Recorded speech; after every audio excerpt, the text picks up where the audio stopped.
आप सभी को प्यार भरी राधा स्वामी जी। बहुत भावुक और विशेष विषय है जी।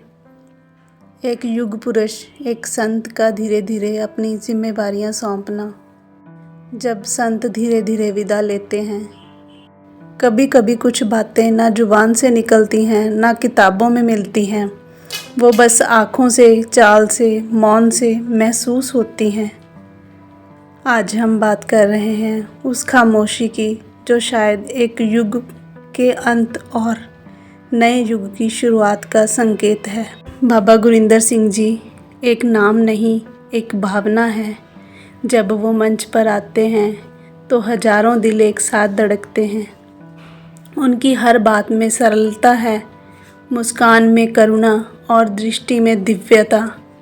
हर संगत को लगता था जैसे बाबा जी ने उसी का सवाल सुना, उसी को जवाब दिया।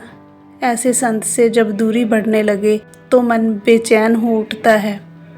अब सुनने में आ रहा है कि बाबा जी धीरे धीरे अपनी जिम्मेवारियां हजूर जी को सौंप रहे हैं। शायद अब सवाल जवाब नहीं होंगे, शायद अब वो मंच पर कम दिखें, लेकिन क्या कोई संत कभी दूर होता है?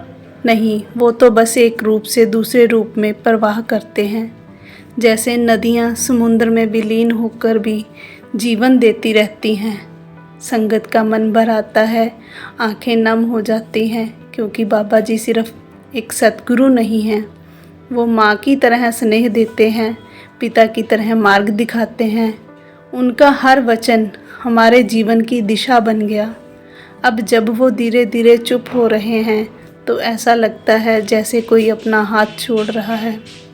मगर शायद इसी में उनकी महानता है कि वो मोह नहीं करते, वो बस परमात्मा की मर्जी में लीन रहते हैं।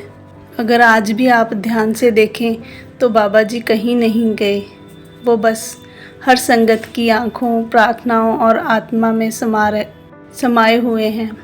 उनका प्रेम, उनका मार्गदर्शन अब हमारे अंदर की आवाज़ बन चुका है। शुक्रिया बाबा जी, हमें सिखाने के लिए कि प्रेम मौन में भी जिंदा रहता है। राधा स्वामी जी।